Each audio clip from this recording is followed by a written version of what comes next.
You can edit the vocabulary before or after the language is generated. If before, you can add words that aren't in the default vocabulary to add and remove words.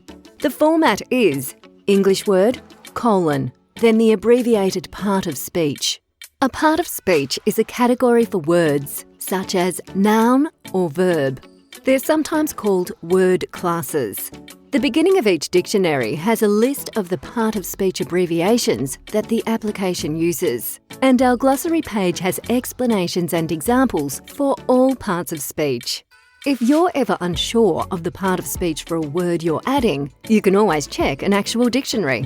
Adding words in this format will randomly generate the conlang word for the given English word. If you want to define what the conlang word is, add an equal sign and write the conlang word in IPA.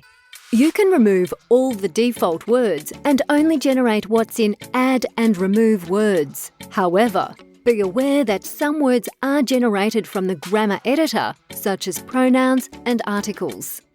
If you've already generated a language, you can click Edit this language.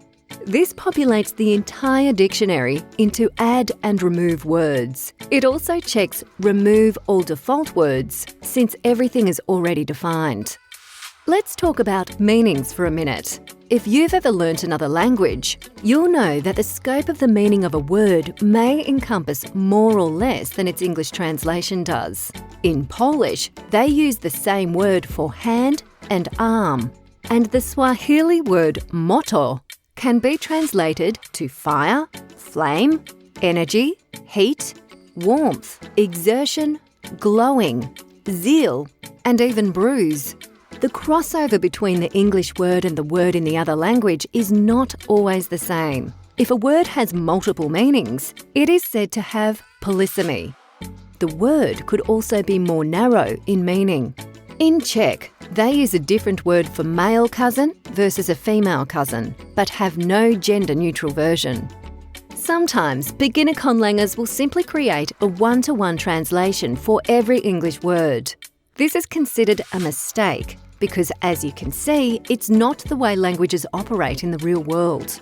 When left to its own devices, Vulgar randomly combines hundreds of related English words together. For example, the words lounge and sofa mean almost the exact same thing, so the generator always combines these words, whereas less similar words like lounge and chair may be combined, but only rarely. If you don't want a certain word to have polysemy, add it in add and remove words by itself. Your custom definitions don't have to be single words. You can make up your own polysemy by comma separating the English definitions in an entry. You may even need to add words for which there is no exact English translation. Vulgar also automatically creates derived words. That is, words that are built out of other words. The word darkness is a noun that is built out of the adjective dark and a suffix that means the quality of being that adjective. If the generator decides the word dark is kalaz, then the word for darkness would take the base word and add an affix to it. So it could end up something like kalazat. The suffix at is then used to create various noun forms of other adjectives. There are a set number of derivational affixes that generator creates. You can either leave them set to random or custom define them. A hyphen after the definition makes it a prefix, and a hyphen before makes it a suffix. You can also create totally new affixes. Next, build derived words using the uppercase name of the affix. When building derived words, we always work in English. The left side of the equals sign requires, at a minimum, a single English word.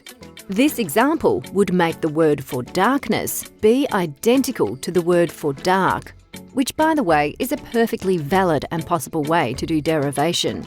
But you can also add affix tags to the root word. In this example, we have made sure the word for dark is kalaz, but we've left the quality of being affix as random. You can add the tag to the end of the root word as if it were a suffix, even if it happens to be a prefix. It's just a way of signalling that we're adding a change process to the root word. The affix tag could encode both a prefix and suffix, or even sound changes. Check out our custom vocabulary guide for more.